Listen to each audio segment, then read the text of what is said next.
Good evening. I'm Jay Snodgrass and welcome to 60 Minutes. In this day and age, it is common for people to offer up all sorts of advice. Well, tonight we are giving a certain lady more than a penny for her thoughts. We have asked the Cheryl P. Perkins to come in and share some of her sought-after wisdom. Cheryl is an expert in pop culture and youth.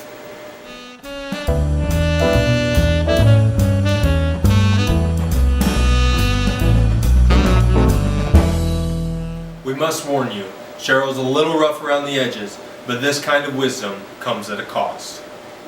First off, Cheryl, it is such a pleasure to have you here on the show today. I don't want to waste any of your precious time, so let's just dive right in.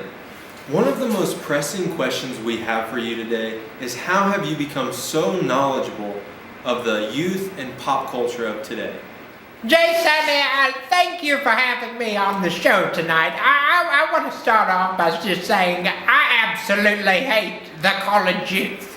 They're an abomination and they're taking over this world. They're turning it into something not worth living. But I have acquired my knowledge, my wisdom by studying them. They are an infestation. They're like cockroaches and they need to be exterminated. Permanently. Okay, well that's a bit of a bold statement, but hey, you're Cheryl P. Perkins, so I'm going to just take your word for it. But how about we just move on to the next question? What do you think is the hottest event currently in pop culture that is appealing to the college students? Oh, what I think the hottest commodity today for those college thumbsuckers, I'd have to say it's online dating. Really? Online dating? Yes, I'm registered on 3 sites. I'm lonely.com, farmersonly.com, and oh, my personal favorite, helpI'veFallenForYou.com.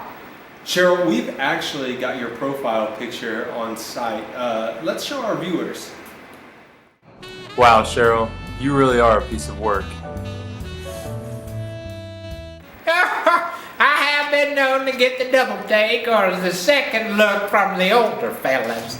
But Jace, I've never been a cover girl. I'm typically always the back page girl.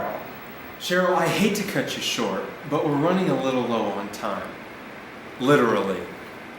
What? Well, what I'm actually trying to say is, what are your thoughts on the young yet rebellious Miley Cyrus's rise to fame? Well, the blind squirrel finds a nut once in a while, but minus being young, beautiful, famous, and a singer, I can relate with her songs in so many ways. For instance, that one song, Wrecking Ball, all my life I felt like one, and even my daddy's always called me the steamroller of the family. Really? That's the biggest thing? What about the double life Miley was living? Being two different people, Hannah Montana and Miley Cyrus. Don't you think you live a double life? Listen here, buddy boy. There's only one Cheryl P. Perkins, and that's me. And another thing, this whole thing with Miss Miley and her old twerking bit, she got that from me. I started twerking, and now, so sweetheart, let me give you a little bit of a taste of how a country girl gets down. And there we have it. You have just heard it from the seasoned woman herself, Cheryl P. Perkins. Thank you for tuning into this week's 60 Minutes. I'm Jay Snodgrass. Good night.